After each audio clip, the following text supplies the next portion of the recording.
One former atheist, a social worker, came to be impressed by the Bible's ability to influence lives.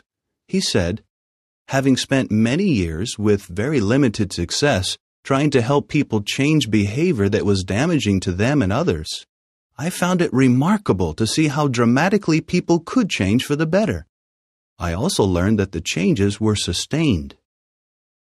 Nevertheless, as far as some atheists are concerned, belief in God has produced far more massacres and conflicts than goodness and altruism. They may recognize that faith has a good effect on some, but they themselves remain profoundly skeptical. Why? Further causes of disbelief. Many are taught that evolution is an established fact. Anila, for example, was educated in atheistic Albania. In school, we were taught that to believe in God was naive and backward, she relates. I regularly learned wonderful things about plants and organic life, but I attributed everything to evolution, since this made us look as if we were in harmony with scientific thinking. She admits today that the proofs that were given had to be accepted blindly. The following is supplementary information. Questions left unanswered by evolution. How could life come from something without life? Psalm 36, verse 9. Why do animals and plants reproduce only according to their kinds? Genesis 1, verses 11, 21, and 24 through 28. If humans descend from inferior monkeys, why did not a single superior ape man survive? Psalm 8, verses 5 and 6.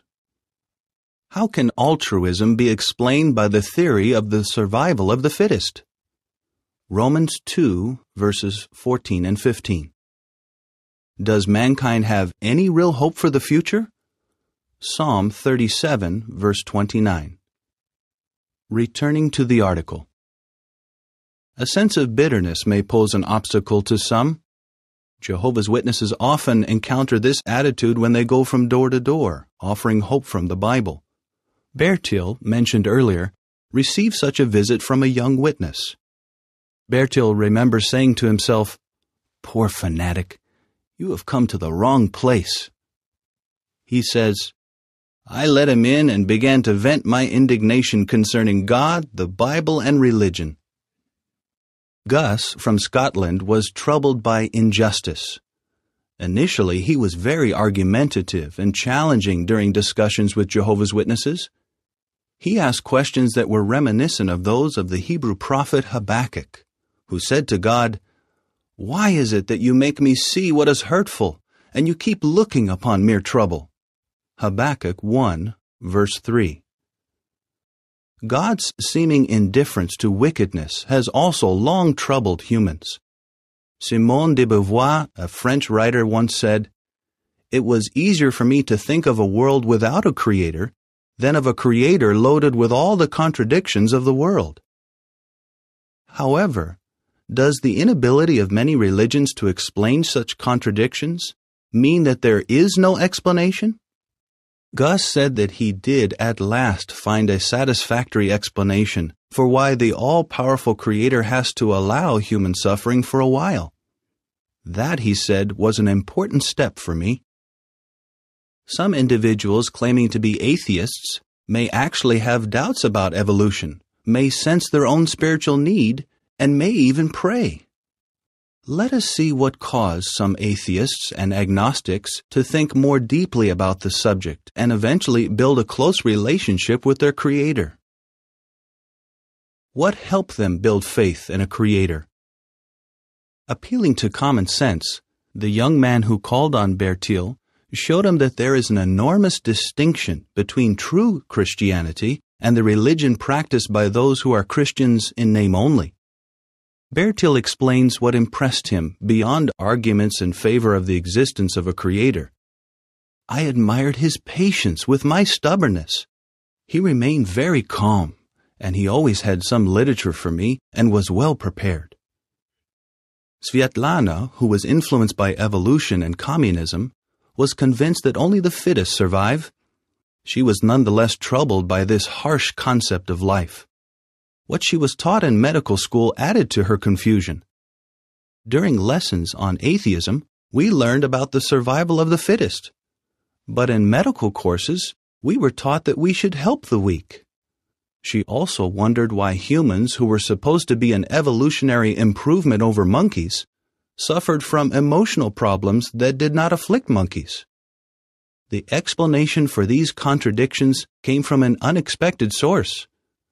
My grandmother explained to me from the Bible that it is our imperfection that causes negative emotions. Svetlana was also thrilled to learn the Bible's answer to such questions as why honest people suffer. Leif, of Scandinavian origin, was a firm believer in evolution and considered the Bible to be a book of fairy tales. One day, however, a friend challenged his convictions. Are you aware that you are only repeating what others have said without knowing a thing about the Bible?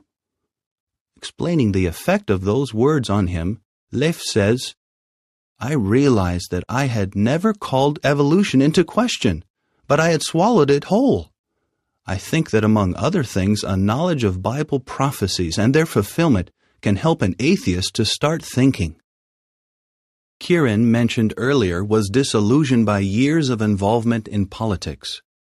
When contemplating life, this idea crossed his mind. Only a powerful and loving God could resolve the problems facing the earth and show him the way out of his personal misery. Oh, how I wish I could find such a God, he groaned within himself. In extreme distress, he prayed, If you are there to hear me, show me somehow, and show me a way out of my own misery and the pain suffered by the human family.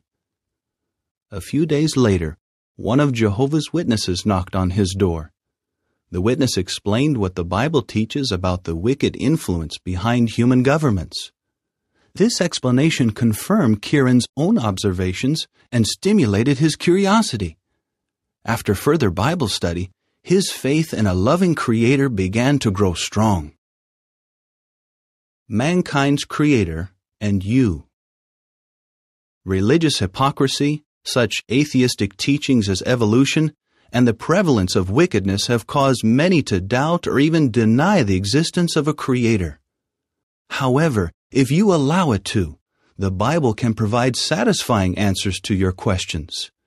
It also reveals God's thoughts of peace and not of calamity, to give you a future and a hope. Jeremiah 29, verse 11. For Bernadette, whose child was born disabled and who doubted the existence of a Creator, that hope became like a comforting dressing on the wounds of her personal suffering. The Bible's explanation of God's permission of suffering has touched the mind and heart of many former atheists. By taking the time to find the Bible's answer to such vital questions, you too may come to be convinced that there is a God who is, in fact, as stated at Acts 17, verse 27, not far off from each one of us. End of article.